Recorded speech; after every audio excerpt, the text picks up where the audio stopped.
You're on. Excellent. Thank you very much, Toby. That was a wonderful introduction. Actually, I'm going to go off script a little bit because I did prepare some talking notes. But after that introduction, what I wanted to do was go back to the time that I started working in finance. And I think this is why I now work on these subjects.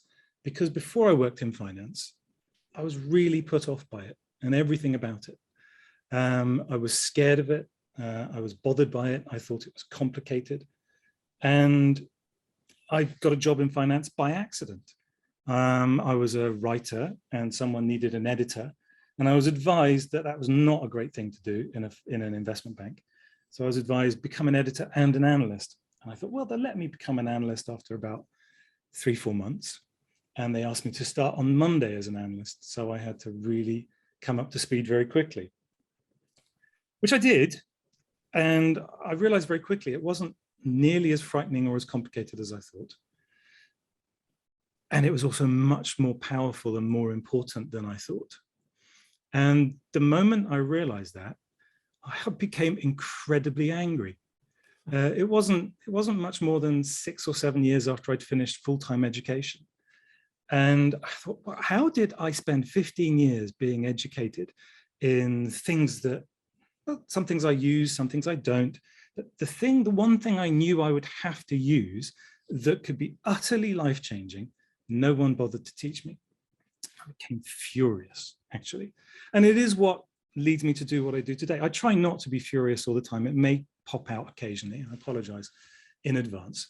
But that's why I talk about finance. And I'm trying to help people who are in that situation that I was in almost 25 years ago now, who are put off from finance, who find it frightening or find it inaccessible. And that's why I've called today's chat, finding the gateway drug for finance, because I think there must be one. And I'm going to admit right from the very start, you know how when people start talking, they ask a question, it's normally because they've got the answer. I'm going to have to admit that I don't have the answer for this. I have an answer, 2 or 3 actually, but I don't have the answer. And that's actually, you know, as we've said in all our little interim conversations online, I really am looking for people to talk to me about this. I want answers, I want ideas, I want thoughts, because I think that's the only way we're going to find this gateway drug into finance, the thing that makes it easy and accessible for people. I think before I do that, I should discuss, I think there might be 2 reasons people are here today. There might be 1, people who want to have that conversation, which is great because that's going to be 99% of what we talk about. And there might be people who, because of the book I've written, Happy Ever After, might be thinking about talking to their kids about money. So I'm going to get that bit out of the way first. And my advice is if you want to talk to your kids about money and want to know how to do it, buy a book.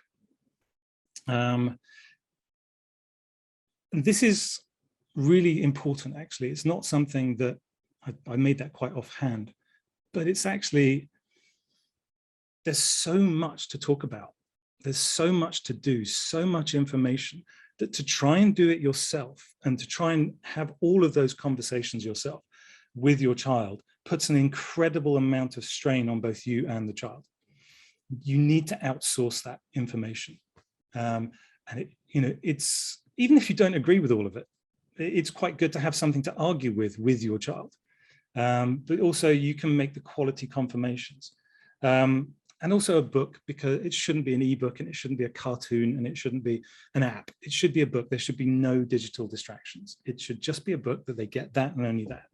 I'm going to do something surprising here and say that if they're under 12 or 13 years old, it shouldn't be my book. It should probably be something like Will Rainey's book. Will's just got a new book out called Grandpa's Fortune Fables. And I know I haven't read the whole of his book yet. I've read bits of it. I think it's very good. I've seen his work and he really talks to kids in very good ways. If they're over 14, obviously, you should get my book. And now that, just in case the publisher's on, that's them happy, let's actually talk about financial literacy. And I want to talk about why we want to talk about this. For me, it's because there seems to be a seemingly unstoppable rise of global inequality. And I have the funny, well, not funny, that's the wrong word, the strangest data point on this I think I've seen.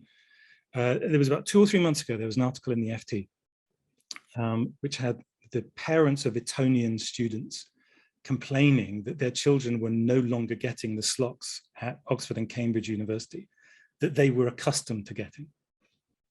And I think lots of people took lots of different things away from that. Some people took away that it was spectacularly tone deaf. Some people took away that, that they should be accustomed to them. I took away something else. I took away that this means even the rich are scared about increasing inequality. That even at the very, very top, the parents of Etonian students think that the curve has grown so steep that they can't actually risk their kids not getting into the best universities. There wasn't a sound of what's the word that always gets used, privilege, in the conversation. Actually, there was fear in that conversation. And I think when we talk about income curves and inequality, it is rather abstract. And we can go through numbers that, the value of being a top earner in the world in real terms has increased by about 5 times. But the value of being at the bottom has halved in income terms on various surveys I've seen. We're looking at a sort of compound rate of differential between the top and the bottom of 5 or 6% to make that happen.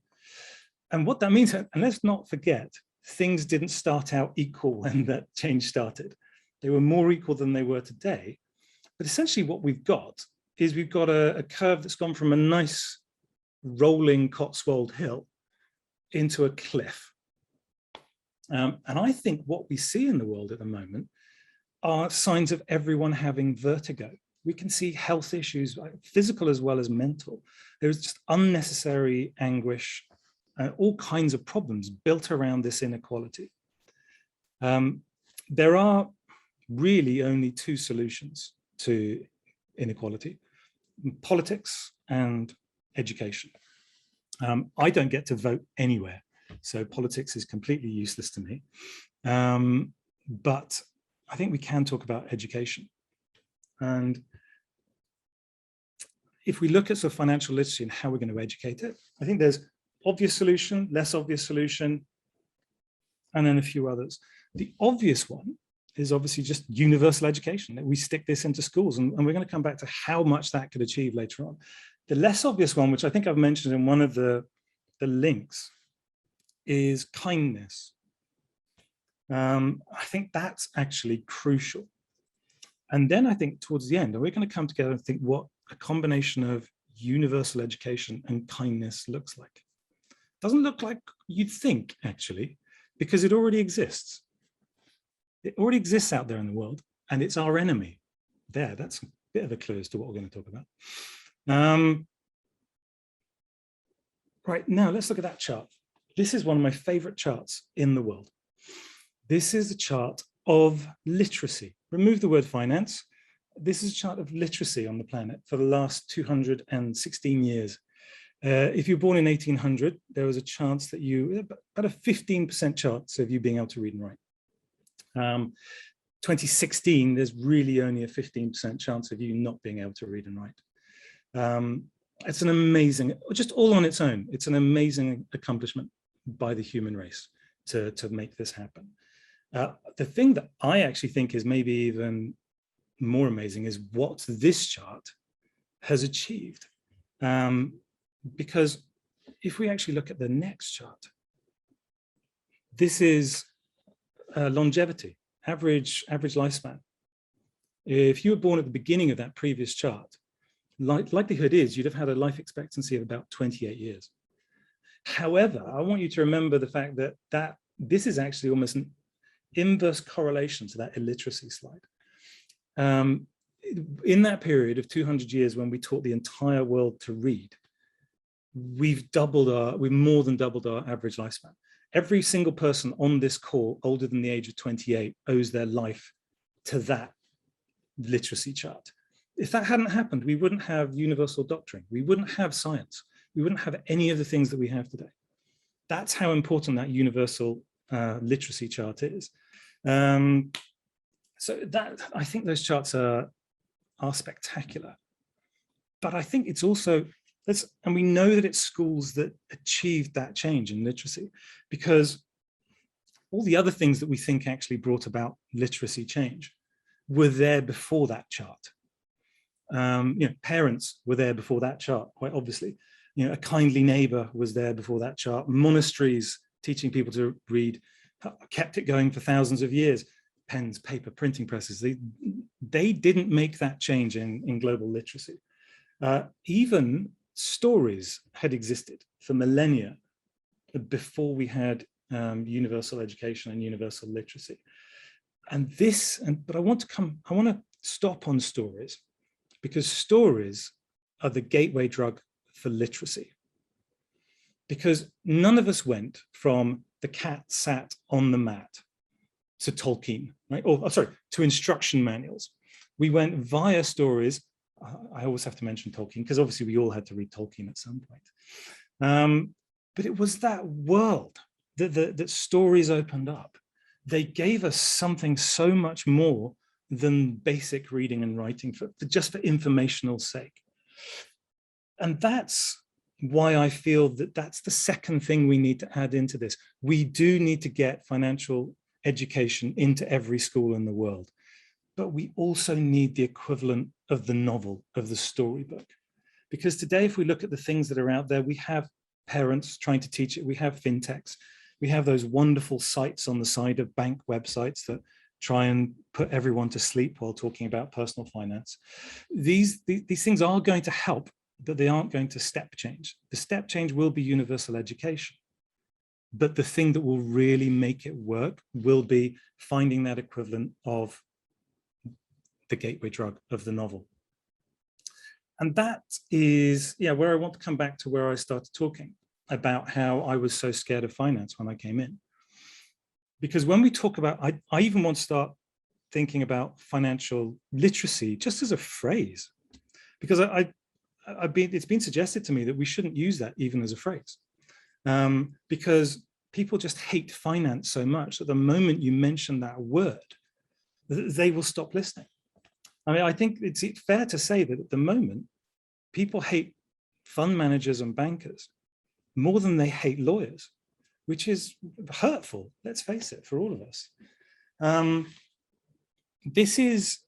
think we need to ask ourselves a problem, if it's a problem for us that people don't like us. It may be that, or that whether we just address that global inequality is a bigger problem than our feelings about how people feel about finance.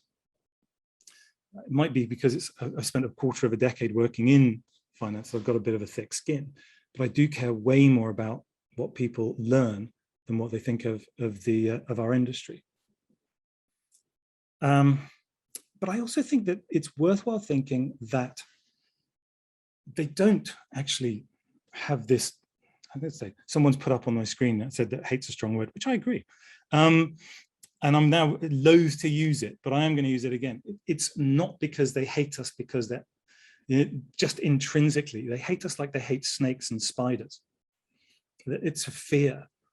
It's a fear of exposure. They blame themselves for not knowing more about it, not doing more about things. They get frustrated because there's something they can't understand and they're told it's simple. And then they get more anxious because there's something they don't really understand. And then they get taught something new on top of it that they also don't understand. And these things start to layer and layer, and resentment builds in. And because we don't teach it in school, we don't teach the fundamentals of this in school, this is what we're doing to people. We're layering and layering things they don't understand, and we're building that resentment. Now, what I would like to do is have a little bit of a thought experiment. I want you to imagine that I am going to say to you that the reason people don't learn finance is because you don't teach it very well. Now, please just imagine I said that. I mean, not saying it, but let's just say I did. It's your fault because you're rubbish at teaching. Now, if that happened in the real world, if I was in front of you, I might not want to say it. You might get really angry. But you could have all kinds of different emotional reactions to someone saying that. You could be angry, rightfully. You could feel betrayed. There would be all kinds of emotions swelling. You're thinking, oh, well, I'm not being understood. I'm not being appreciated. I did write down in my speaking notes that, so you could be in denial and just think that I'm an idiot, but that may not be so much denial. There could be all kinds of thoughts swelling in your head. Now, I don't think you go into a class and look at your students, or for those of you who aren't teachers, to your kids and look at your kids, or to your friends or anyone and say, you're stupid that you don't get this.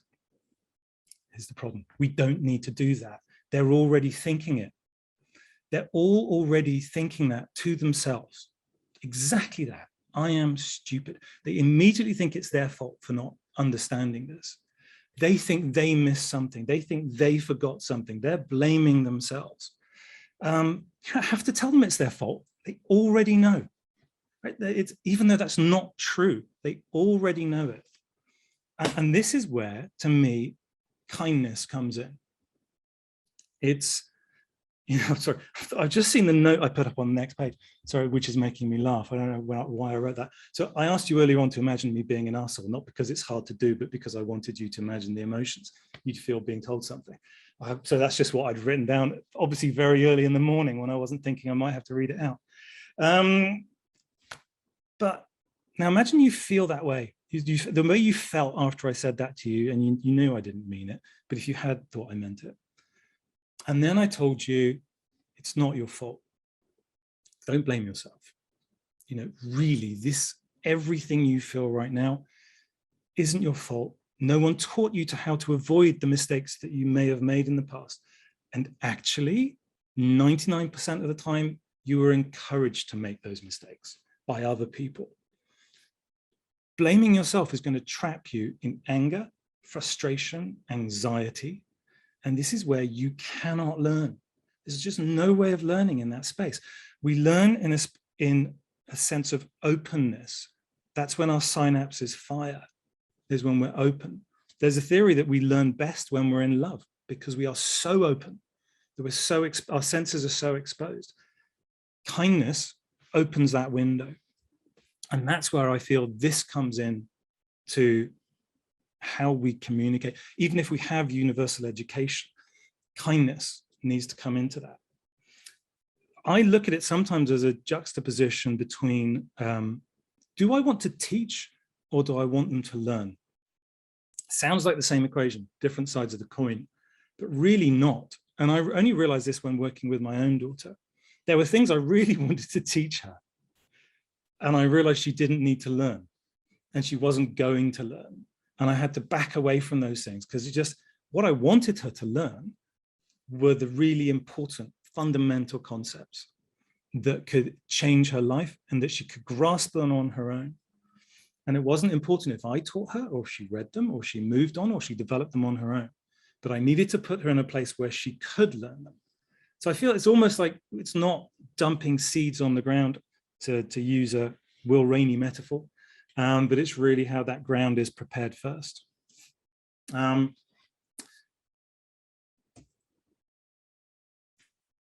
feel like I've just repeated 3 slides there. Yeah, so I'm now going to think about we think about that situation where we give people, I think the phrase is, you give someone permission to not blame themselves. You engage with those emotions, you have some sense of empathy. Now, I hinted at this before, but the biggest information system in the world is actually already using all of these things against us. And now I'm going to try and share my last little picture. Yeah, I am not a shill for Patek Philippe, I promise. You never actually own a Patek Philippe. You merely look after it for the next generation. Been running that for about 25 years. My daughter was incredibly lucky. She managed to get the guy who wrote that 25 years ago to mentor her in copywriting. And they had a conversation about it. And And what they did when they first wrote it is they go through the feelings of what a Patek Philippe watch buyer is feeling at the time they're buying, or even better, the about to be a Patek Philippe buyer. What's stopping them? Is it the price? Oh, this isn't a purchase, this is an investment, right? The next generation is going to be around that long. Are they feeling selfish, as we sometimes do when we're going to make a big purchase? Or, this isn't even for you, this is for the kids. You're not being selfish. This is selfless. It's consumption. How do you feel about your consumption levels? This isn't consumption, this is a legacy. This is going to go on for generations. What even about guilt? Have you been spending too much time away from your family? You buy this watch as an investment for them. And this is something they will then remember you by. They'll take over from you. You could say, this is not remotely kind. And I think there's probably quite a good argument for that. The end result ends in you buying something they're tricking you. But actually the process of getting there is empathy. The person who wrote this ad, I'm going to take it away now before any of you go out and buy one. I'm not on commission if you do, so not. Yeah, it's the writer put themselves in the shoes of, in the life, in the emotional sense of the buyer, and really thought about what they were thinking long enough to overcome their objections to buying the watch. Now, that's what we have to do. If we're going to find a gateway drug for finance, if we can get it into universal education, we have to make it so that we can do it well enough to overcome people's objections to learning about money. I'm going to really skip this next bit quickly because I think I'm going on about the same subject a bit, but in my head, I often imagine a community college and a corridor, two classes on either side. On one side, there's a finance class, dwindling numbers. And on the other side, there's a marketing class, people watching through the door because the guy's brilliant at doing his marketing class. Obviously, we know which class we're in, and we're sitting in our finance class, looking across, going, look at those idiots, right? It's all very well learning about marketing right now, but if they don't save into a tax-deductible pension, they won't be laughing then, will they? But we need to go into that class. You know, so much of what we see in finance hasn't done marketing 101. And we do need to do marketing 101. We need to get all the lessons that have been, we don't need to go and work in a secondhand car sales room, but we do need to do all the things that, say, someone like Robert Cialdini did when he went to study salespeople and look at things like social proof and authority and commitment, these structures like pace and lead. I mean, really, pace and lead as a sales structure is exactly what I just talked about, saying, this isn't your fault. You've walked around the other side of the table and sat with them on their side of the table, put your arm around their shoulder. This isn't your fault. You've got them to stand up and then you've walked them where you want to go. That's just straightforward sales techniques, and we need to do more of those because then we will find them. And unfortunately, it is our enemy. It is marketing that is doing this. As a personal finance person, marketing is the absolute enemy. I don't know how many people know this, but marketing was invented by Edward Bernays, who was the nephew of Sigmund Freud. And before Freud's ideas were widely known, he applied them to selling things, attaching deeper emotions to things that we don't need. His first product was cigarettes, and then it moved into everything else. If we can apply this to financial education, I think then we'll be able to get somewhere. We need that gateway drug. And this is where I stop, because I'm going to do one last thing. No slides presented, or prepared rather. And that's because this is very new for me.